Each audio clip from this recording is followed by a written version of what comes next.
आज हम एक कॉस्मिक जर्नी पर चलेंगे। सोचो, तुम एक बच्चे हो जो एस्ट्रोनॉट है और तुम आकाश गंगा में बहुत दूर तक फ्लाई बाय कर चुके हो। हमारी पृथ्वी, हमारा सौरमंडल सब बहुत पीछे छूट चुका है। वैसे ये बात मैं लॉजिकली भी बता सकता हूँ, लेकिन अभी वह बताने का समय नहीं आया। इस पृथ्वी पर किसी और किताब में बताऊंगा कभी। हाँ, तो तुम आकाश गंगा में बहुत दूर तक फ्लाई बाय कर चुके हो। अब तुम्हें वहां से क्या दिखाई देगा? हमारा सौरमंडल, ब्रह्मांड, यूनिवर्सल क्लॉक, पूरा सौरमंडल लगभग 230 किलोमीटर प्रति सेकंड की रफ्तार से चल रहा है, एक घड़ी की तरह मिल्की वे में। पृथ्वी पर जब 1 साल पूरा होता है तब तुम 1 साल बड़े हो जाते हो। पर अब अगर तुम देखो, अब तुम समय की उस घड़ी के अंदर नहीं हो, यानी तुम पर वह क्लॉक इफेक्ट नहीं कर सकती, क्योंकि तुम तो सौरमंडल की उस घड़ी से बाहर जा चुके हो। तो अब तुम पर कौन सा समय लागू होगा? या तुम अमर हो जाओगे? मैंने पिछली वीडियो में कहा था, मानव जाति ब्रह्मांड को उतना ही समझ सकती है जितनी हमारे दिमाग की पूरी क्षमता होगी। तुम इसे ऐसे भी देख सकते हो, विज्ञान आखिर ढूंढ क्या रहा है? सिर्फ एक चीज, अनंत ब्रह्मांड के राज। और जितना हमारा विज्ञान आगे बढ़ता है उतना ही हम अपने आप में एडवांस होते जाते हैं, है ना? अगर तुम पृथ्वी पर जन्म ले चुके हो तो तुम इस घड़ी से जुड़ चुके हो, और जब तक तुम इस सौरमंडल की घड़ी में हो तुम इस घड़ी से चालाकी कभी नहीं कर सकते। और ये घड़ी कभी भी गलती नहीं करती। ऐसा मैं नहीं कह रहा, तुम मेरी बात मत मानो। बहुत सारे best selling authors, philosophers, scientists, thinkers, saints, spiritual teachers ने एक बात कही है। सबने एक ही सत्य को अपने अपने शब्दों में कहा है, हम हमेशा सही समय पर ही होते हैं। We are always on right path. The universe aligns everything to happen at exactly the right time. Everything that happens as it should. ब्रह्मांड हमेशा सही समय पर ही अपने राज खोलता है। और इसका मतलब समझे, अगर पृथ्वी पर हर चीज सही मार्ग पर ही है, सही समय पर ही हो रही है, यानी कुछ तो और भी बड़ी शक्ति है जो हमें चला रही है। जब ऐसा है, ये पृथ्वी एक तय रास्ते पर, एक पथ पर ही चल रही है, तो इसका मतलब है ये शक्ति हर घटना को नियंत्रित कर रही है, यानी हर चीज एक सही समय पर ही हो रही है। अब या तो हो सकता है सभी लोग मिलकर बस झूठ बोल रहे हो और ऐसे ही बेस्ट सेलिंग बन गए हो। क्यों? क्या बोलते हो? और अगर हर घटना सही हुई है तो 1956 में एआई का पहला विचार आना भी एक ट्रू इवेंट था। और अगर तुम देखो, इस हिसाब से पृथ्वी किस समय में क्या देखेगी, यह भी तो इस घड़ी के हाथ में ही है। क्योंकि चाहे वह पहला एआई का विचार हो, आज के उड़ने वाले प्लेन्स, तुम्हारे हाथ का मोबाइल फोन, इंटरनेट जिससे तुम अब भी इस वीडियो को लाइक कर सकते हो, ये सभी चीजें पहले केवल एक विचार थी, एक कल्पना जो आज हकीकत बन चुकी है। और ये विचार किसके मन में आया? मानव जाति के। किसी न किसी के दिमाग में विचार उत्पन्न हुआ और फिर समय के साथ उसका निर्माण हो गया। और याद है ना, हर घटना नियंत्रित कर रहा है कोई। तो तुम समझ रहे हो, पृथ्वी समय में किसी भी क्षण किस जगह पर होगी, यह भी एक क्लॉक ही तय कर रही है। आज तुम समय में इतने एडवांस हो गए हो कि तुम आज चैट जीपीटी इस्तेमाल कर सकते हो। एआई का स्वरूप अभी नहीं था, 1956 में केवल विचार था। इस क्लॉक ने वह विचार जानबूझ कर दिया ताकि समय के इस फेर में मानव जाति एआई का उपयोग कर सके। और हकीकत में समय, ये क्लॉक पृथ्वी, चांद, ग्रह, सूर्य, संपूर्ण सौरमंडल, ये सब भाग ही तो रहे हैं मिल्की वे में 230 किलोमीटर प्रति सेकंड की रफ्तार से। यह समय, ये घड़ी ही है जो तुम्हें इस यात्रा पर ले जा रही है। यही घड़ी तुम्हें एडवांस बना रही है। और समय ऐसा ही मॉडर्न होता रहेगा, क्योंकि यह तो समय का स्वभाव ही है, परिवर्तन करना। जब सब कुछ अपने समय पर ही हो रहा है तो कोई तो नियंत्रित कर रहा है ना। सब कुछ मानो एक गेम की तरह खुद ही चल रहा है। तो क्या तुम एक सिमुलेशन में हो? पर अब तुम्हें इस ख्याल से, इस सिमुलेशन से अभी के अभी आजाद कर दूं। याद है वह छोटा बच्चा जिसके बारे में मैंने कहा था कि वो ब्रह्मांड में उड़ चुका है, वो बहुत दूर निकल चुका है। वह समय की इस घड़ी से आजाद है। क्योंकि अगर तुम प्रैक्टिकली देखो, वह बच्चा तो सौरमंडल की घड़ी से बाहर है। उस पर यह सौरमंडल का समय लागू ही नहीं होगा। अब तुम समझे? तुम समय में क्या हो इस पृथ्वी पर, और इस सौरमंडल से बाहर क्या हो यहां एक सिमुलेशन में, जहां हर एक घटना पहले से तय और प्लान्ड है। जैसे जैसे पृथ्वी इस घड़ी के साथ मिल्की वे में आगे बढ़ती जाएगी। मैंने इस बच्चे के बारे में एक और पंक्ति कही थी। वैसे वो छोटा बच्चा तुम ही तो हो। तुम्हें ही तो मैंने कहा था कि सोचो, और वो पंक्ति थी। अब तुम इस सौरमंडल की घड़ी से कट चुके हो। ये घड़ी अब तुम्हें प्रभावित नहीं कर सकती। तो अब तुम्हारे ऊपर कौन सा समय लागू होगा, या तुम अमर हो जाओगे? याद आई वो पंक्ति।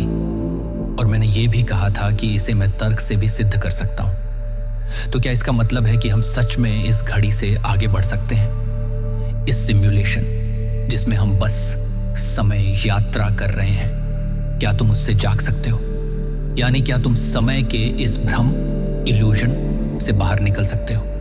और याद है ना, मैं इस किताब में उसी बच्चे से बात कर रहा हूं जो ब्रह्मांड में उड़ रहा है। और मैंने तुम्हें पहले ही बता दिया था कि अब तुम इस घड़ी से कट चुके हो। और मैंने एक पंक्ति और भी कही थी, पृथ्वी पर जब 1 साल पूरा होता है तब तुम 1 साल बड़े हो जाते हो। याद आया? अब तुमने सुना होगा टाइम डिलेशन। अब तुम पृथ्वी की घड़ी से कट चुके हो, है ना? ऐसा ही एक अनुभव एक प्राचीन राजा ने भी किया था, पता है तुम्हें? पर तुम अब विज्ञान मानते हो, वही तुम्हारे दिमाग में समझ आता है ना? जबकि विज्ञान तो खुद भाग रहा है ब्रह्मांड के अनंत रहस्यों की खोज में। उस राजा का नाम था कुकुदमी। उसकी बेटी अत्यंत सुंदर, या यूं कहो तेजस्विनी थी कि पूरी पृथ्वी पर उससे विवाह करने योग्य कोई वर था ही नहीं। तो कुकुदमी इस सौर मंडल से बाहर चला गया। प्राचीन कथा के अनुसार वह ब्रह्मलोक पहुंचा और वहां उसने बस 25 से 30 मिनट बिताए ब्रह्मा, सृष्टि के रचयिता, के पास जाकर यह पूछने के लिए कि मेरी बेटी का विवाह किससे होना चाहिए। अब सोचो, अगर तुम बचपन से पृथ्वी लोक में पले हो तो तुम्हें यही का समय ही समझ आएगा। किसी अन्य लोक का समय समझने के लिए तुम्हारे दिमाग को फिर से सब कुछ शून्य से प्रारंभ करना होगा। पृथ्वी पर जब 1 साल पूरा होता है तब तुम 1 साल बड़े हो जाते हो। लेकिन जब वह राजा वापस आया तब तक पृथ्वी पर 27 चतुर्युग बीत चुके थे। तुम समझ रहे हो? यह घड़ी यानी आकाश गंगा, मिल्की वे की घड़ी, इसी प्रकार समय यात्रा करती रहती है। और कितनी बार पृथ्वी पर महाविनाश होता है, फिर मानव जाति आती है, जीना सीखती है और फिर चली जाती है। ऐसे ही 4 युग होते हैं सिर्फ एक चतुर्युग में, सत्ययुग, त्रेता युग, द्वापर युग और कलयुग। जैसे अभी कलयुग चल रहा है। तो 27 चतुर्युग बीत चुके थे और जब राजा लौटा तब पृथ्वी पर द्वापर युग चल रहा था। यानी पृथ्वी पर उस समय कोई ऐसा वर था जो राजा की पुत्री से विवाह कर सकता था। और यहां तुम एक और चीज देख सकते हो जो मैंने थोड़ी देर पहले कही थी कि हर घटना को कोई नियंत्रित कर रहा है। तो यह उसी का उदाहरण है। उस राजा के मन में जानबूझकर उसी समय इस ब्रह्मांड की घड़ी ने वह चेतना भेजी ताकि वह पृथ्वी से दूर यात्रा करे और उतने समय बाद उसकी पुत्री का विवाह संभव हो पाए। हर एक चीज एक योजना के अनुसार चल रही है। याद है ना? वो सारे authors, philosophers, scientists, thinkers, saints, spiritual teachers. और तुम्हें एक और बात बता दूं, ब्रह्मांड अनंत है। वो राजा ब्रह्मांड में बहुत दूर चला गया था। और तुम, जिससे मैंने कहा था सोचो, वो बच्चा बस सौर मंडल से दूर है, मिल्की वे में, और दूर से इस सौर मंडल को देख सकता है। ये सब इसलिए बताया ताकि तुम्हें समय और दूरी का अंदाजा लग सके, क्योंकि अभी तो कल्पेक्स बस शुरू हुआ है। पिछली यात्रा की समाप्ति पर मैंने कहा था तुम्हें बस मेरे साथ आना है और मैं तुम्हें लेकर चलूंगा इस कॉस्मिक जर्नी पर। अब उस बच्चे पर अभी भी एक समय लागू होगा। वह अमर नहीं हुआ है क्योंकि अभी तुम जीवित हो। तुम्हारे भीतर इस शरीर में अभी प्राण है। याद है मैंने कहा था तुम इस ब्रह्मांड में जन्म ले चुके हो, तो तुम इस घड़ी, यूनिवर्सल क्लॉक से जुड़ गए हो। और यह शरीर प्रकृति का ही तो हिस्सा है। जब तुम्हें लगता है कि तुम सब समझ गए हो तभी तुम्हें पता चलता है। ये तो अभी शुरुआत है। व्यावहारिक रूप से कहूं तो अपनी कल्पना में देखो, वह बच्चा किस ओर खड़ा है, पृथ्वी की ओर, सौर मंडल की ओर। क्योंकि शुरुआत से ही मैंने इस किताब में वही तो दिखाया है तुम्हें। मैंने कहा था वह बच्चा मिल्की वे में उड़ चुका है और सौर मंडल को देख रहा है।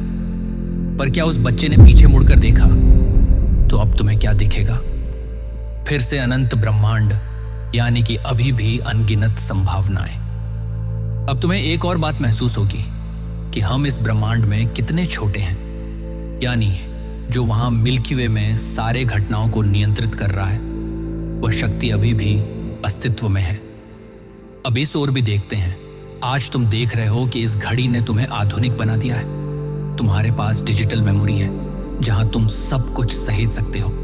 और जैसे जैसे हम समय यात्रा में आगे बढ़ेंगे, 2025, 2030, वैसे ही मानव जाति और भी आधुनिक होती जाएगी। पर पहले जब पृथ्वी समय रेखा पर पीछे थी, यानी हमारे पूर्वज जो भी पृथ्वी पर आए होंगे, वे उस समय रेखा पर किसी भी बात को कैसे सहेजते? किताबों में। और ऐसी ही कई बातें हैं जो आज विज्ञान मानता है। वही बातें प्राचीन ग्रंथों में भी लिखी गई हैं। पृथ्वी पर जो पहले थे वे बहुत शक्तिशाली होते थे। वे समय पर शासन करते थे। आज का मानव देखो, जैसे पृथ्वी की घड़ी में सेकंड, मिनट, घंटों की सुई होती है, वैसे ही ज्योतिष के अनुसार इस यूनिवर्सल क्लॉक में भी बहुत सारी सुइयां हैं। और यहां भी हर सुई अलग अलग रफ्तार से चलती है। और ये सब भी मैं नहीं कह रहा। ज्योतिष भी बहुत पुराना ज्ञान है जो यूनिवर्सल क्लॉक के पैटर्न को पढ़ता है। आज का मानव उन्हीं सुइयों से परेशान हो जाता है। उदाहरण के लिए शनि की सुई इंसान को 7.5 साल तक प्रभावित कर सकती है। और घड़ी में शनि जितना दूर है सूर्य से, उसकी कक्षा उतनी ही धीमी होगी ना। और याद है मैंने क्या कहा था? तुमने जन्म लिया पृथ्वी पर, तुम इस सौर मंडल में हो तो यह तुमसे जुड़ा है। कुछ मायने नहीं रखता कि तुम किस धर्म के हो, कैसे हो। मैं दुनिया में, दुनिया की अंदर की चीजों की बात नहीं कर रहा हूं। मैं तो ब्रह्मांड की बात कर रहा हूं। तुम सबका मानव शरीर एक जैसा ही है। और सिर्फ तुम ही नहीं, तुम्हारे पूर्वज, तुम्हारी आने वाली पीढ़ियां, सब इसी मानव शरीर में ही आए थे और आएंगे। और यह शरीर प्रकृति का ही है। और यह क्यों एंटेंगल्ड है और तुम इसे कैसे पार कर सकते हो, इसके पीछे और भी गहरा ज्ञान है। ये किसी और किताब में बताऊंगा। सब कुछ ज्ञान है, कुछ जादू नहीं है। एक बात याद रखना, मैं जो भी बता रहा हूं वो बस हर एक ज्ञान का छोटा सा हिस्सा है। ज्ञान अनंत है। अब वापस आते हैं प्राचीन ग्रंथों पर। पहले पृथ्वी पर जन्म लेने वाले बहुत शक्तिशाली होते थे क्योंकि उनके पास ज्ञान होता था। और जिसके पास जितना ब्रह्मांड का ज्ञान होता है वह उतना ही शक्तिशाली होता है। उदाहरण के लिए खुद को ही देखो, वह बच्चा अब ब्रह्मांड के एक सौर मंडल की घड़ी से मुक्त हो चुका है। तो सोचो वह बच्चा कितना शक्तिशाली हुआ। पृथ्वी की यह घड़ी उस पर असर ही नहीं डाल सकती। यानी तुम फ्लाई बाय करके बाकी मानव जाति से कितने अधिक शक्तिशाली हो गए। पर मैंने कहा था अभी भी उस पर समय लागू होगा। वह कौन सा समय है ये आगे पता चलेगा। अब जब कोई समय में इतना शक्तिशाली हो जाए तो उसमें अहंकार भी आ सकता है कि मैं इस ब्रह्मांड की घड़ी से खेल सकता हूं या और भी शक्तिशाली हो जाऊं, क्योंकि अहंकार मानव शरीर का ही अवगुण है। प्राचीन ग्रंथों में वर्णित है, जब पृथ्वी समय यात्रा में पीछे थी तब एक रावण ने जन्म लिया था। और ये जो मैंने अभी यूनिवर्सल क्लॉक की बात की, वह रावण को पृथ्वी पर प्रभावित न करे, उसने उन सुइयों को ही बांध लिया था। वह उस समय पृथ्वी की समय रेखा पर कितना शक्तिशाली था।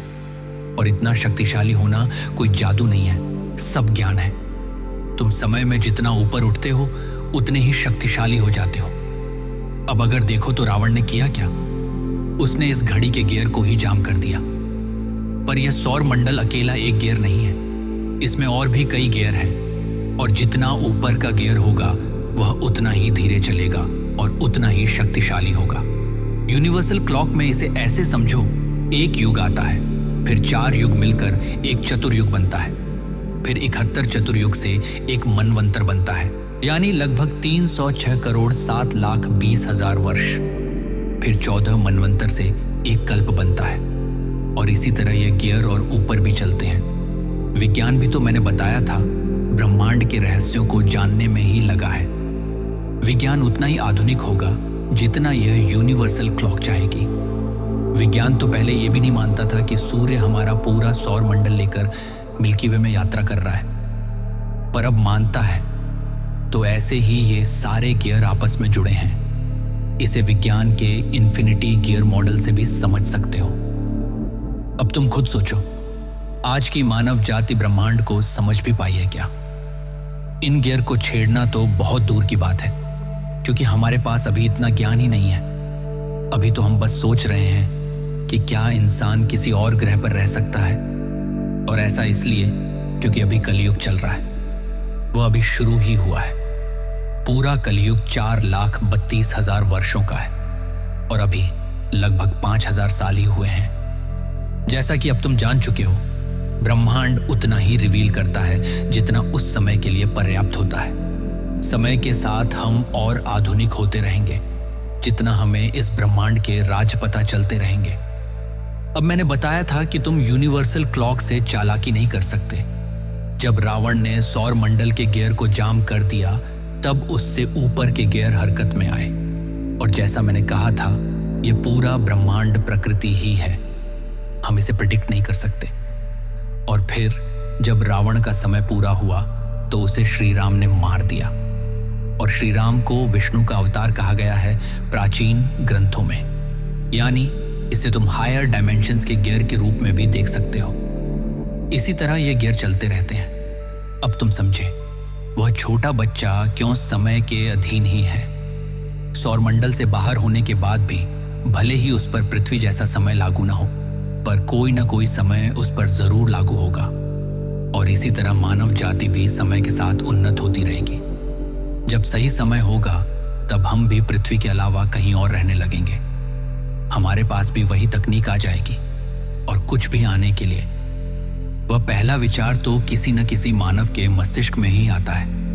ये ब्रह्मांड हर चीज, हर घटना सही समय पर ही रिवील करता है। जैसे क्वांटम फिजिक्स, ये भी ब्रह्मांड के और रहस्य जानने में मानव जाति की मदद कर सकती है।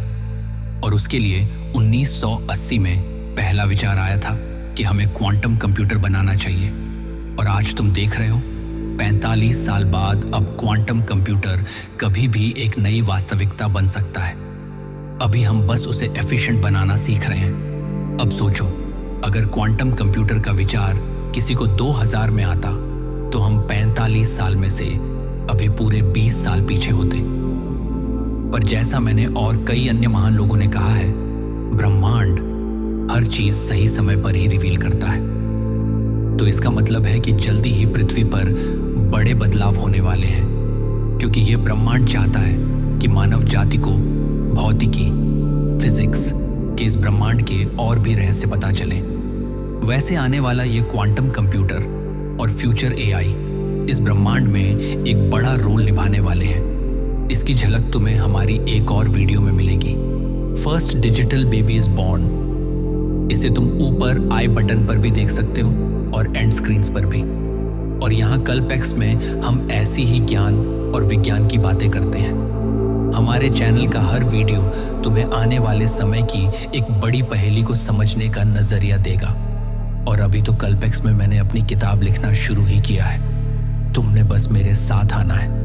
मैं तुम्हें लेकर चलूंगा इस कॉस्मिक जर्नी पर। यही है कल्पेक्स, कल्पना से कल तक। सी यू इन नेक्स्ट वीडियो।